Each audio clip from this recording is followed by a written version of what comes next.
Proportional Response. Book 1. Chapter 18, Part 6. Opening Move 6. Fearadhach flinked through the forest on her belly, barely even disturbing the leaves as her scales glided over them. She knew, by smell and a near otherworldly sense born of hard-won survival, the exact location of every one of her people as they took up positions around the strange ship. She came to the edge of her cover to find the clearing where the ship sat.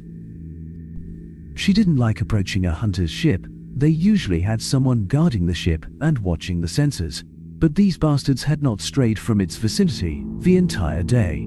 Damn Doc, she thought to herself for the 100th time. She'd wanted to just leave this bunch when they didn't act like normal hunters and traipse off into the woods as soon as their ship touched down. Doc, however, had been curious.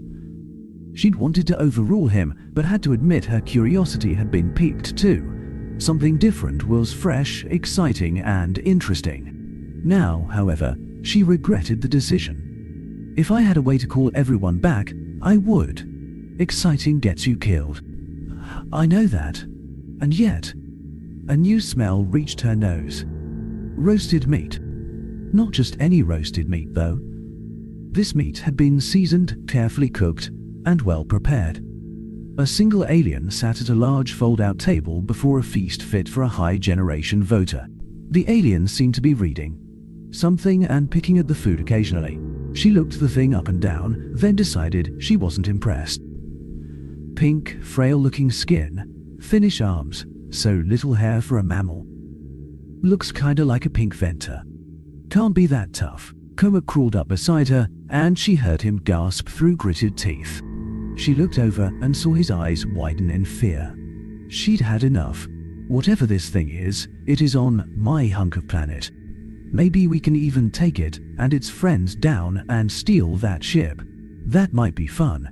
Her lips split into a feral grin, and she felt her eyes redden as she put her finger on the blaster's safety.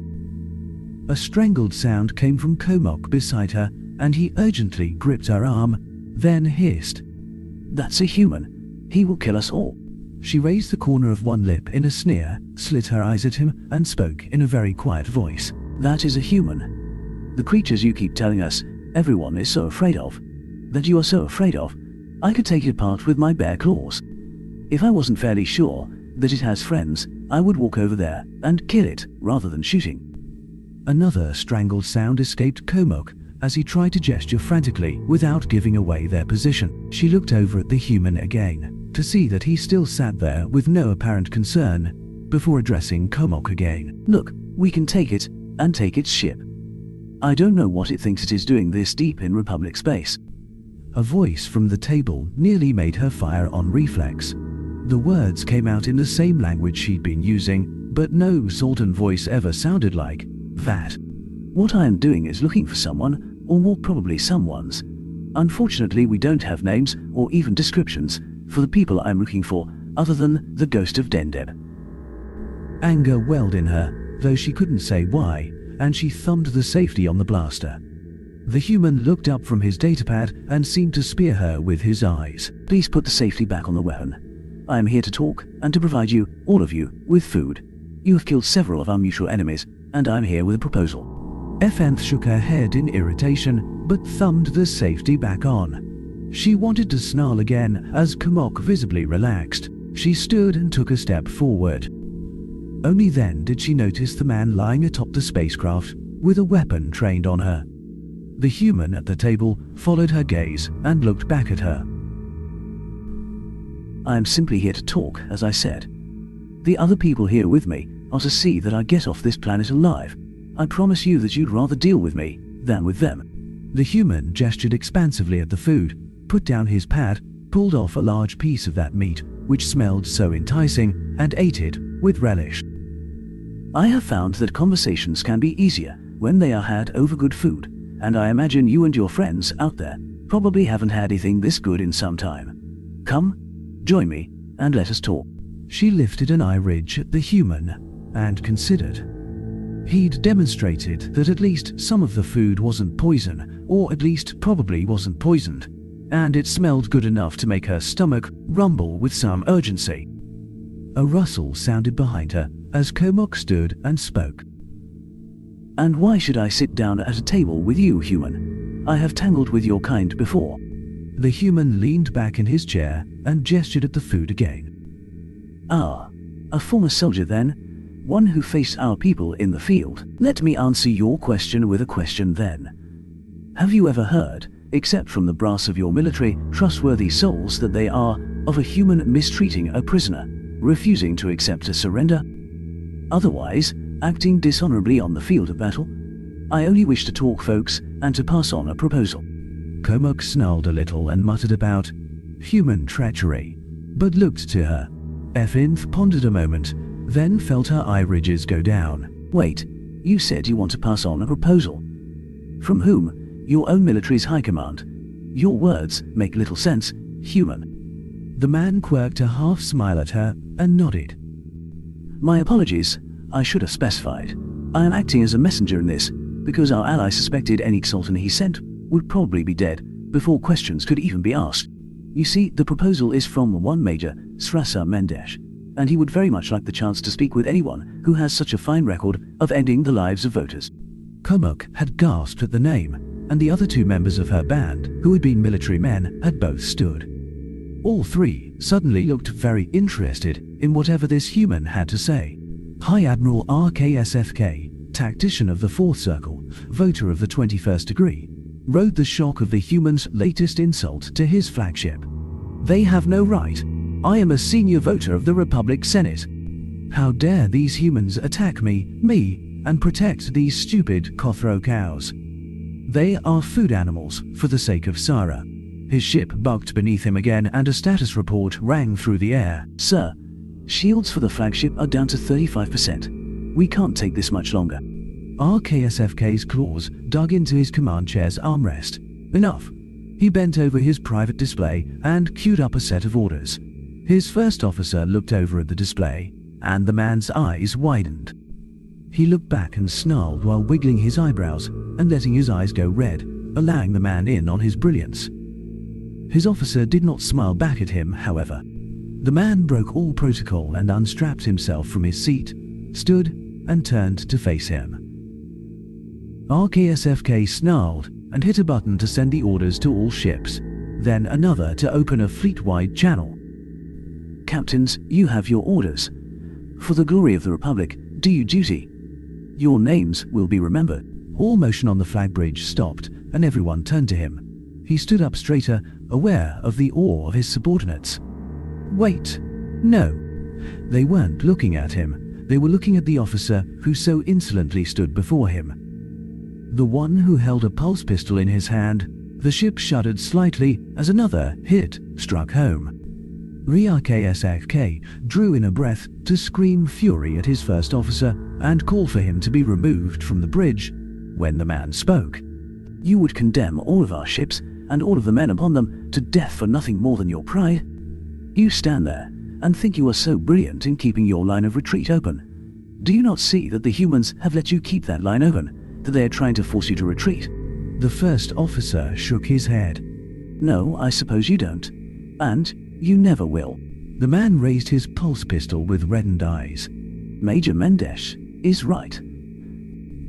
RKSFK sat there, his mouth slightly agape as his ship bucked beneath him again and the pistol whined.